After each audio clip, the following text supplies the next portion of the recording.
పవన్ కళ్యాణ్కి ఎప్పుడూ ఉంది చరిష్మా, ఇంకా పెరుగుతూనే ఉంది. అవును. కానీ ఆయనకి ఇంతకు ముందు లేనిది ఇప్పుడున్నది ఏంటంటే ధనబలం, పార్టీ బలం. ఇంతకుముందు ఆయన సోలోగా వెళ్ళాడు, అందుకని బలిదానాలు అయిపోయారని చెప్పి ఆయన చెప్పుకోవాల్సి వచ్చిన పరిస్థితి. ఇప్పుడు అది కాదు పరిస్థితి. So they will be money flow, of course open secret అది, ఎవరు కాదని లేదు ఆయన అలా చేయడంటే చేయకపోతే ఏమి జరగదు అక్కడ. నువ్వు మంచి చేయాలి, డబ్బులు ఇవ్వాలి. సో ఇప్పుడు అది ఉంటుంది. పైన హైకమాండ్ ఆశీస్సులు కూడా ఉంటాయి కాబట్టి there is a big chance. Okay okay. ఇప్పుడు పొలిటికల్ లీడర్స్ అంటే సరే వాళ్ళకు ఒక ఎజెండా ఉంటుంది, ఆపోజిషన్ కాబట్టి విమర్శలు చేసుకుంటూ ఉంటారు, మాట్లాడుకుంటూ ఉంటారు.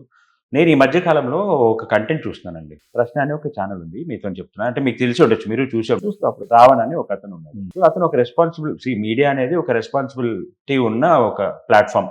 నేనేమంటానంటే ఎవరైనా కానీ, ఒక కామన్ మ్యాన్ కావచ్చు, మీడియా పర్సన్ కావచ్చు, ఎవరైనా కావచ్చు, ఒక గవర్నెన్స్లో ఉన్న ఇండివిజువల్స్కి, అంటే ఒక పొజిషన్లో ఉన్న వాళ్ళకి రెస్పెక్ట్ ఇవ్వడం అనేది కంపల్సరీ. అది కార్పొరేటర్ కావచ్చు, లేకపోతే ఎమ్మెల్యే కావచ్చు, మినిస్టర్ కావచ్చు, ఎవరైనా కావచ్చు, anybody who is from the governance platform, డెఫినెట్గా మనం రెస్పెక్ట్ ఇవ్వాలి కదా.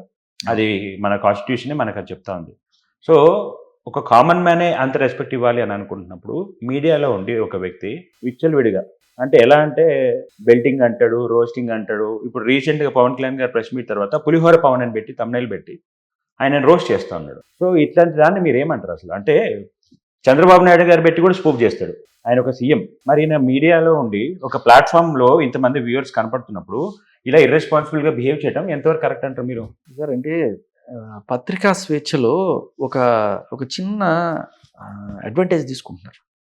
అది ఎలా అంటే విమర్శ చేయండి, ఏమన్నా విమర్శ ఉంటే విమర్శ చేయండి, తమ్నైల్లోనే పులిహోర పవన్ అంటాం, రైట్, బఫూన్లే చేస్తారు. మీకు తెలుసో లేదో, టీవీ నైన్లో చాలా రోజుల క్రితము రకరకాల పవన్ కళ్యాణ్ మాస్క్ వేసుకొని, ఎన్టీఆర్ గారు మాస్క్ వేసుకొని, ఎన్టీఆర్ కదా చంద్రబాబు నాయుడు గారు మాస్క్ వేసుకొని, వీళ్ళందరూ మాస్క్లు వేసుకొని చాలా చిల్లర కాన్వర్సేషన్లు నడుస్తుంటాయి. మీరు గమనించారో లేదో? అది అవును, జస్ట్ లైక్ బఫూన్స్ గా చూపించినట్టుగానే వాళ్ళని చూపిస్తారు. దాన్ని మనం అంటే ఇది ఎలా అనిపించిందో చూస్తున్నప్పుడు, ఏంటిది వీళ్ళు ఇంత పెద్ద మనుషులు కదా, వీళ్ళని పట్టుకుని ఇంత ఇదిగా ఎలా చేసేస్తారు అంటే, అది ఒక పత్రికా స్వేచ్ఛగా చూడాలి దాన్ని. మీరు ఇలా చేయకూడదు. ఇప్పుడు ఆ టైంలో ఉన్నప్పుడు జనాలు ఇలా మాట్లాడుకుంటారు. ఇప్పుడు వాళ్ళు చెప్పే రీజనింగ్ మీకు చెప్తారు. ఎలా ఉంటుందంటే, మామూలుగా మనం మీడియాలో ముందుగానే చిరంజీవి గారు, పవన్ కళ్యాణ్ గారు అంటాం, కానీ సినిమా చూసిన తర్వాత ఆడు కొట్టాడు రా వీళ్ళన్నీ, అబ్బా ఆడు ఈడని మాట్లాడుకుంటాం మనం. అట్ ద సేమ్ టైం అది మీడియా భాష కాకూడదు. కానీ కొన్ని మీడియా ఛానల్స్ కావచ్చు, కొంతమంది ఇట్లా అన్డ్యూ అడ్వాంటేజ్ తీసుకుంటున్నారు. అంటే ప్రొఫెసర్ నాగేశ్వరరావు గారు ఒక చిన్న మాట అన్నందుకే అంత ఇష్యూ చేసినప్పుడు, ఇటువంటి వాళ్ళని మీరు ఎందుకు ఇష్యూ చేయట్లేదు? చేయండి ఖచ్చితంగా. ఇప్పుడు వదిలేశారనుకోండి, వీడు ఏం తిట్టినా ఏం అనడరా అనుకుని ఒక 4 సార్లు 5 సార్లు తిట్టినా కూడా ఏం పట్టించుకోవట్లేదు, ఏనుగు పోతుంటే వెనకాల కుక్కలు మరుగుతుంటాయి అని చెప్పి వదిలేశారనుకోండి, ఓహో వీడు చేశాడు కూడా మనం కూడా చేయొచ్చు కదా. అదే అలా తయారవుతున్నారు కదా ఎవరు. వీళ్ళని చూసి ఇండివిజువల్ ప్రొఫైల్స్ లో కూడా వాళ్ళు చాలా మంది సొంత ఇన్స్టాల్లో బూతులు తిట్టుకుంటూ పెట్టడం ఇవన్నీ చేస్తున్నారు. ఫైల్ డిఫమేషన్ అంటే శృతి మించకూడదు. శృతి మించింది అంటే ఖచ్చితంగా. ఇప్పుడు మీరే చెప్పండి, ఆయన ప్రెస్ మీట్ పెట్టారు, ఆ ప్రెస్ మీట్ నేను చూసుకుంటా, దాని మీద ఈయన కౌంటర్లు వేసుకుంటూ కామెడీ చేసుకుంటూ చేసి మళ్ళీ దానికి పెట్టిన తమ్ముడు పులిహోర పవన్ అంటున్నాడు. ఆయన డిప్యూటీ సీఎం, అంతకుముందు పావలా పవన్, ఇలా రకరకాలుగా ఆయన ఒక రాష్ట్రం ఇప్పుడు డిప్యూటీ సీఎం కదండి. ఆ డిప్యూటీ సీఎం పదవి కన్నా మనం విలువ ఇవ్వాలి కదా. ఈయన ఛానల్ పెట్టేసుకుని అట్లాంటి మాట్లాడుకుంటా ఉంటే కామన్ పబ్లిక్ ఇంకా లీనియన్స్ గా తీసుకుంటారు కదా. మీడియా అనేది పబ్లిక్ యూస్ఫుల్ లాగా వెళ్ళాలి, మార్గదర్శకంలాగా వెళ్ళాలి. కానీ ఇంకా వీళ్ళు చెడగొట్టేలాగా వెళ్తున్నారు. చంద్రబాబు నాయుడు గారు మూవ్ చేస్తాడు, రోస్టింగ్ అంటాడు, బెల్టింగ్ అంటాడు, బత్తాయిలు అంటాడు. మీరు చెప్పిన మంచి పాయింట్ ఏంటంటే, నేను ఇక్కడ పవన్ కళ్యాణ్ గారు లేకపోతే ఆయన పార్టీ వాళ్ళు కావచ్చు, ఆయన అభిమానులు కావచ్చు, ఎవరైనా సరే ఇట్లాంటి వాళ్ళని టార్గెట్ చేయాలి తప్ప ప్రొఫెసర్ నాగేశ్వరరావు లాంటి వాళ్ళని టార్గెట్ చేయకూడదు. ఆయన డీసెంట్గానే ఏదో విమర్శో లేకపోతే హియర్సే అంటారు కదా, అక్కడెక్కడో దాక్కుని నేను విన్నట్టు, తెలిసినట్టు, అలాంటివి వచ్చినప్పుడు ఏం చేయాలంటే, ఆయన ఒక చిన్న పొరపాటు అయితే చేశారు. ఆ పొరపాటుకి ఆయన క్షమాపణ చెప్పారు, లేకపోతే లేదు నేను వెనక్కి తీసుకుంటానని చెప్పారు. That's well and good. కానీ ఇది పొరపాటు కదా, ఇది ఇస్ డెలిబరేట్. ఆయనకి ఎవరో చెప్పుండొచ్చు, ఆయన నమ్ముండొచ్చు, కాబట్టి ఆయన చెప్పుండొచ్చు. కానీ at that stature professor Nageswara Rao లాంటి వాళ్ళు ఏం చేసి ఉండాలి అంటే, నేను ఒకటి ఇది అంటే విన్నాను, నిజమో కదా నాకు తెలియదు, ఒక నిజమైతే ఇది పరిస్థితి, ఒకవేళ అబద్ధం అలా చెప్పకుండా డైరెక్ట్ మొత్తం ఆయన తెలిసినట్టుగా అలా చాలా మంది చేస్తున్నారు. ఆర్కే గారి కొత్త పలుకుల్లో కూడా ఆయన చేసేది అదే. సో ఇదేంటంటే అత్యంత విశ్వసనీయమైన సమాచారం తెలిసి లేకపోతే విశ్లేషకులు భావిస్తున్నారు కూడా ఓకే, నాకు తెలిసిపోయింది అని చెప్పి అన్నప్పుడు నువ్వు ఆధారాలు. నేను కూడా అదే అడిగాను మన ఇంటర్వ్యూలో, వేరే అనలిస్ట్ కూర్చొని మాట్లాడుతున్నప్పుడు అమిత్ షా గారు ఏమైనా ఆయన ఫ్రెండ్ నాగేశ్వరరావు గారికి ఆయనే వచ్చి నాకు చెవిలో చెప్పినట్టుగా చెప్తున్నారు ఆయన చెప్పుండాల్సిన పద్ధతి ఏంటి అంటే, ఇలా నేను ఒకటి విన్నాను, అది రూమర్ కావచ్చు నిజం కావచ్చు, ఒకవేళ నిజం అయితే ఇది కాన్సిక్వెన్సెస్, రూమర్ అయితే సరే మనం పట్టించుకోక్కర్లేదు, ఆ రూమర్ ఎవరు పుట్టించుంటారు ఏంటి అనేది, వైసీపీ వాళ్ళు పుట్టించారా అయ్యుండొచ్చు అని చెప్పి కూడా ఆయన కవర్ చేస్తుంటారు. అది that could be analysis. But ఆయన డైరెక్ట్ గా చెప్పడం వల్ల ఆయన రిస్క్ లో పడ్డారు.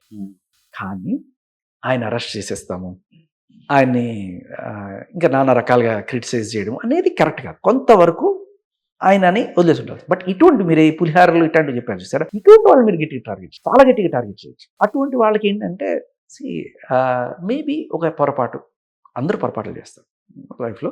సో ఆ పెద్ద మనిషి కోణంలో ఆయన చేసిన ఒక చిన్న పొరపాట్ల కోణంలో ఆయన వెనక్కి తీసుకున్నారు. పవన్ కళ్యాణ్ గురుగా చాలా you know I had a huge respect on him అని చెప్పి కూడా చెప్పుకోవచ్చు. ఆయన కూడా అన్నారు. అండ్ ఆ విషయం కాకపోతే ప్రాబ్లం అది కాదు. ఇక్కడ వచ్చేసారు, ఏపీ పోలీసులు వచ్చేసారు, ఆయన పట్టుకెళ్ళిపోతున్నారు, ఆయన మీద ఏదైపోయింది ఎఫ్ఐఆర్లు అవ్వడం కూడా కొంతవరకు అబ్జెక్షనబుల్ నాకు. ఎందుకంటే పత్రికా స్వేచ్ఛ, విమర్శించు, సద్విమర్శలు చేయి, సరే కొంత విశ్వసనీయ సమాచారం మీరు నమ్మి కూడా చేసి ఉండొచ్చు, చూపించలేకపోతే మీరు దాన్ని వెనక్కి తీసుకోవాల్సిన పరిస్థితి వస్తుంది, అంతవరకు ఓకే. కానీ అటువంటి ఇన్ఫర్మేషన్ స్ప్రెడ్ చేయడం కూడా తప్పేనేది నా ఒపీనియన్ అండి. అటువంటి ఇన్ఫర్మేషన్, ఎందుకంటే ఆయన ఒక అమిత్ షా గారు అంటే ఈజ్ సెంట్రల్ లెవెల్ మినిస్టర్ కాబట్టి ఈయన మధ్యలో ఉన్న కాన్వర్జేషన్ని ఎంత ఇదైనా సరే, ఎంత క్రెడిబుల్ సోర్స్ ద్వారా తెలిసినా అటువంటి బయటికి చెప్పకుండా ఉంటేనే కదా గవర్నెన్స్ కరెక్ట్గా ఉంటుంది. మీకు తెలిసిపోయిందండి ఒక నిజం, కానీ మీ దగ్గర ఆధారం లేదు అనుకున్నాం. సపోజ్ ఏం చేయాలి మీరు? మీకు ఉండబట్టదు మనసు, కడుపును ముప్ప చేస్తూ ఉంటుంది, చెప్పాలి, బయటికి చెప్పాలి అనిపిస్తాం. మీరు నమ్మారు, ఆ చెప్పిన మనిషి ఎవరో మీకు బలంగా చెప్పాడు, లేదు నాకు తెలుసు, నాకు ఒకటి ఇట్టగా చెప్పాడు, మీకు చెప్తారు. ఒకటి ఏం చెప్పాడంటే, ఒక ప్రముఖ హీరోయిన్ ఈవిడ వ్యభిచారం చేస్తుంది, నేను రెడ్ హ్యాండెడ్గా నీకు పట్టిస్తా మామ, నేను చూపిస్తాను, అది మావాడు కూడా ఉన్నాడు, ఇవాళ బుక్ చేస్తున్నాడు, రా అలా హోటల్కి రా, వాడు అంతా అది చెప్పేశాడు. He was a close friend. నమ్మే నేను, అవునా నిజమా అని చెప్పి అంతా అయితే లాస్ట్కి నమ్మకలేదు. అప్పుడు ఏం చేయాలి నేను? ఒకవేళ కనుక వాడు చెప్పింది నిజమని అది జరగక ముందే నేను మీడియాకి వచ్చేసి ఆ హీరోయిన్ ఇలాంటిది అని చెప్పి నేను అంటే మొహం ఎక్కడ పెట్టుకోవాలి రేపు? That happened with him. ఆ ఒక్క ఆధారం నువ్వు పెట్టుకొని గట్టిగా చెయ్యి. ఆధారం లేనప్పుడు నువ్వు చేయాల్సిన పద్ధతి అయితే కాకపోతే అనేది చెప్పేంత స్థాయి నాది కాదు ఖచ్చితంగా, కానీ నాకు ఒక ప్రేక్షకుడిగా నాకు అనిపించిన మాట అదే. నెక్స్ట్ ఈయనది అయిపోతే కంటిన్యూషన్ గా మళ్ళీ ఆయన పాశం యాదగిరిని ఆయన మొదలుపెట్టాడు.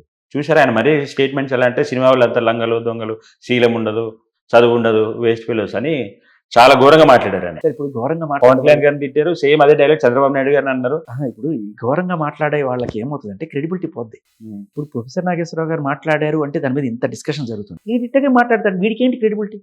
వాడి గురించి మనం మాట్లాడడమే వాడికి అనవసరమైన వాల్యూ ఇస్తున్నట్టు. మనం ఎవరైతే రెస్పాన్సిబుల్ గా బిహేవ్ చేస్తూ అనవసరంగా అసలు సినిమా ఇండస్ట్రీ మీద అట్లాంటి విమర్శలు చేయడం కరెక్ట్. మీరు విన్నారా అది?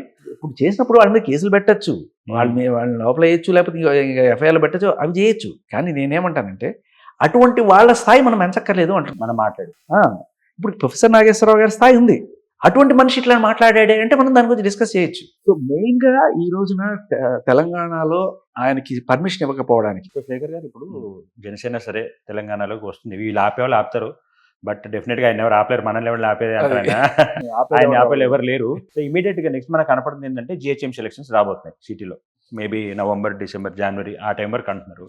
సో ఇప్పుడు వాళ్ళు ఎలాంటి స్ట్రాటజీతో వస్తారు అనుకుంటున్నారు, ఎలాంటి స్ట్రాటజీతో వస్తే బాగుంటుంది అనేది మీ ఒపీనియన్? మీకు చిన్న ఇది చెప్తారు. వ్యాక్సిన్, ఏదన్నా వ్యాక్సిన్ ఎలా తయారు చేస్తారంటే, ఫస్ట్ మన బాడీలో చచ్చిపోవడానికి రెడీగా ఉన్న ఆ వైరస్ని తీసుకొచ్చి ఎక్కిస్తారు. ఓకే, అది లోపలికి వెళ్ళగానే ఇమ్యూన్ సిస్టము ఏదో కొత్తది వచ్చేసిందని చెప్పి దాన్ని చంపేయడానికి వచ్చేస్తుంది, ఈజీగా చంపేస్తుంది. అదే బలమైన వైరస్ వచ్చింది అనుకోండి, మొత్తం మన బాడీ నల్లేసుకుంటుంది. ఎప్పుడైతే ఈ వైరస్ చచ్చిపోద్దో తర్వాత ఇది ఎంత బలంగా వచ్చినా కూడా ఇది చంపేస్తుంది. ఓకే, ఇది వ్యాక్సిన్. సో ఫస్ట్ ఒక విన్నింగ్ తో కాన్ఫిడెన్స్ వస్తుందంట. లాస్ట్ టైమే ఈయనకు ఒకటి పనిలో గెలవాల్సిన అభ్యర్థి ఒక 3,000 2,000 ఓట్లతో పోయింది. ఇటువంటి నియోజకవర్గాలు ఎన్నుకొని ఫస్ట్ బలమైన క్యాండిడేట్లు నిలబడి వీలైతే ఈయనే నించొని అక్కడ పోటీ చేసి, అంటే ఇప్పుడు జిహెచ్ఎంసీ కాబట్టి కార్పొరేటర్ సీట్స్ కదా, చెప్తున్నా, బట్ స్టిల్ నేనే ఉన్నానని చెప్పి ఆ భరోసా ఇవ్వాలి. భరోసా ఇచ్చి Same, మీరు ఈయనకి ఓటేస్తే నాకు ఓటేసినట్టే అనే తమిళనాడు ఎలక్షన్స్ లో విజయ్ కూడా అదే అన్నాడుగా, ఎక్కడ వేసినా నాకేసినట్టే అని అన్నాడు. అలా Hmm. చేసి 1, 2, 3 అలా స్టార్ట్ చేయండి. ఒక గెలుపుతో స్టార్ట్ చేయండి. అప్పుడు ఖచ్చితంగా ఈ వైరస్ తీరి వర్కౌట్ అవుతుంది.